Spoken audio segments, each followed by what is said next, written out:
એક દિવસ સત્યભામાએ ભગવાનને કહ્યું કે પ્રભુ બધું તો બરાબર છે, પણ સ્વર્ગની અંદર ઇન્દ્ર પાસે જે પારિજાત નામનું વૃક્ષ છે એ વૃક્ષ ભગવાન મને લાવી દો. હઠ પકડી, હે પ્રભુ મને આપી દો, મારે જોશે. અત્યારથી પહેલેથી હઠ ચાલી આવી છો. અત્યારે બેનો હઠ પકડે નહીં, પહેલેથી. કારણ કે સ્ત્રી હઠ, રાજહઠ, બાળહઠ ને યોગી હઠ નક્કી કરે આ લેવું એટલે લેવું જ. ગમે તે કરો, આ સાડી લેવી એટલે લેવી. ભગવાને કીધું કે દેવી એ તો સ્વર્ગમાં છે. તો કે નહીં, પેલા સગાઈઓ ને ત્યારે ના પત્ર લખે, તું કેતો આભના તારા ઉતારી દઉં, ચાંદને લાવી દઉં. અને લગ્ન થયા પછી કે હવે લાવી દો ને, ચાંદના તારા ન લાવી દો તો વાંધો નહીં, ચંદ્ર ન લાવો, તારા ન લાવો તો વાંધો નહીં, ખાલી આ નવરાત્રમાં એક ચણિયા ચોરી લાવી દો ને તોય ઘણી છે. વાદા તો ઘણા કર્યા હતા, આ કરીશ તેમ કરીશ.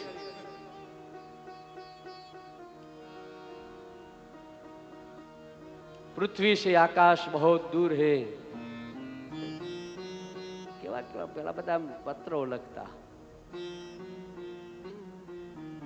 ભગવાન કહે કે તો સ્વર્ગમાં છે, છતાં સ્ત્રી હઠ એટલે સત્યભામાએ કીધું, અને એ ભગવાને સત્યભામા માટે થઈ ભગવાન સ્વર્ગમાં ગયા અને ઇન્દ્ર પાસેથી આ પારિજાત વૃક્ષને લાવ્યા છે.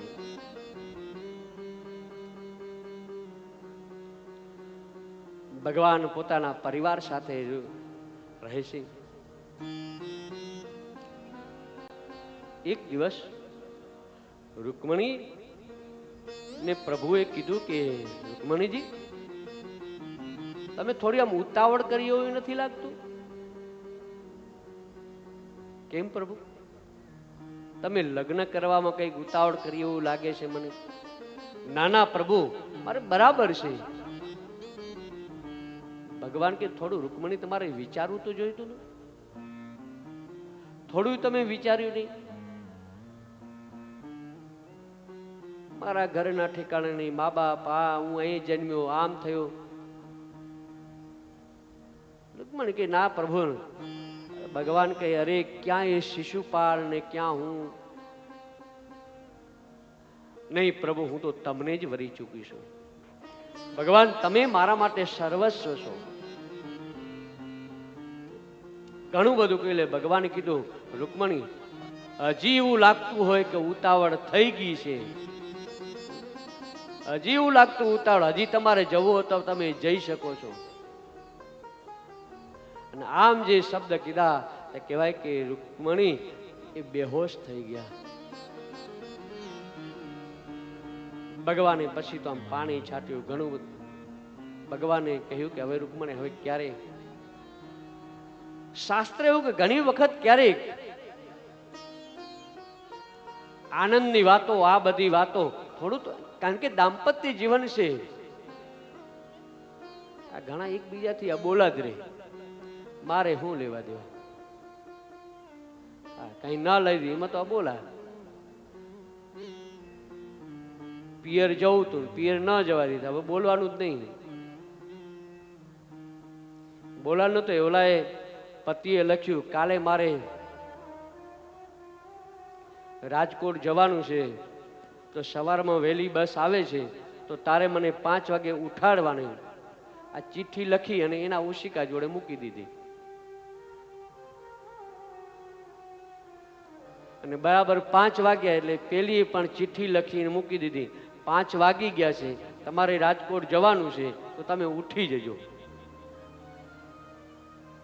આને દાંપત્ય જીવન કહેવાય ખરું?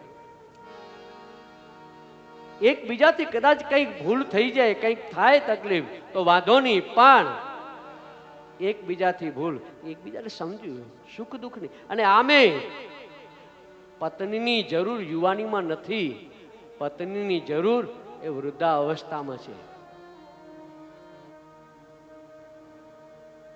અત્યારે તમને કોઈ એમ કીધું હોય કે ભાઈ લો હું તમારી ટિકિટ આપું છું, તમે હરિદ્વાર જાઓ, તો તરત શું કહેશો? મારી ટિકિટ વાંધો નહીં, લાય મારા ઘરવાળીની ટિકિટ લઈ લો. એકલા એકલા ક્યાં ફરીશું, શું કરીશું? તીર્થયાત્રા આ બધું વૃદ્ધાવસ્થામાં, આ અવસ્થામાં જ એકબીજાની જરૂર છે.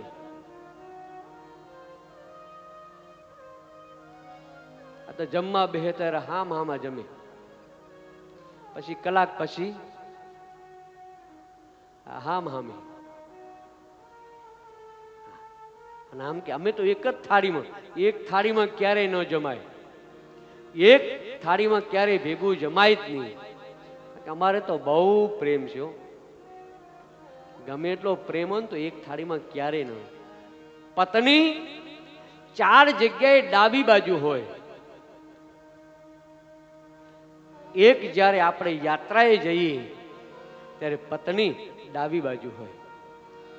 એક જ્યારે અભિષેક થાય એટલે ભગવાન કૃષ્ણના ડાબી બાજુ રાધાજી છે, રામની ડાબી બાજુ સીતાજી છે, મહાદેવની ડાબી બાજુ માં પાર્વતી છે.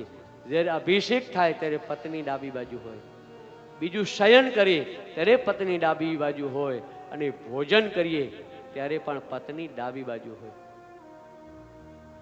એક પરિવાર સાથે ભોજન, ભજન અને ભાષા, એકબીજા સાથે હળી મળીને એકબીજાનું કીધું ભાઈ આખરે બધાની જરૂર શેની છે? યુવા અવસ્થામાં નહીં, વૃદ્ધાવસ્થામાં જ જરૂર. બાકી તમે દ્રષ્ટિ કરજો, કોઈ પુરુષ મૃત્યુ પામ્યો હોય અને પછી બેનની પરિસ્થિતિ તમે જોયું. બેન મૃત્યુ પામ્યા હોય પછી પતિની, અને એ વખતે એને એમ થાય કે મેં એમને તો બહુ ટોક્યા, મેં બહુ આમ કર્યું. એકબીજા સાથે મળી સુખ દુઃખ, ક્યારેક કદાચ કંઈક થાય પણ બે ક્યારે સૂર્ય ન બનવું અને બે ક્યારે ચંદ્ર ન બનવું. કારણ કે બે સૂર્ય બનો તો અથડાય અને બે ચંદ્ર બનો તો પાડોશી હેરાન કરે. એક સૂર્ય બને તો બીજા એ ચંદ્ર બની જવું. એકબીજાનું, કારણ કે એકબીજા દાંપત્ય જીવન છે, કોઈથી એકબીજાથી ગાંઠ બંધાઈ જાય. તમને ખબર હશે, સિટીમાં તો બધું ઘણું નીકળી ગયું. ગામડામાં લગ્ન થાય અને લગ્ન થયા પછી છેડાછેડી બાંધે મહારાજ, મીંડળ બાંધે. આ મીંડળ બાંધે, છેડાછેડી બાંધે, પછી ઘરે આવે ત્યારે છેડાછેડી કોણ છોડે?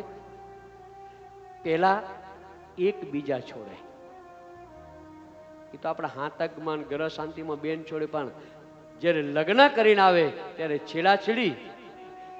મીંડળ હોય, વરરાજાનું મીંડળ કન્યા છોડે, કન્યાનું મીંડળ વરરાજા છોડે.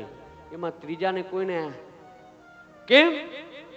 કન્યા એમ કહે છે કે મારાથી કદાચ કોઈ ગાંઠ બંધાઈ જાય તો હે પતિદેવ તમે છોડી દેજો, અને પતિ એમ કે મારાથી કોઈ ગાંઠ બંધાઈ જાય ને તો તું છોડી દેજે. એકબીજાને સાથે એકબીજાને હળી મળીને, આનું નામ છે દાંપત્ય જીવન. દાંપત્ય જીવન સતત ભગવાનનું, અને કહ્યું છે કે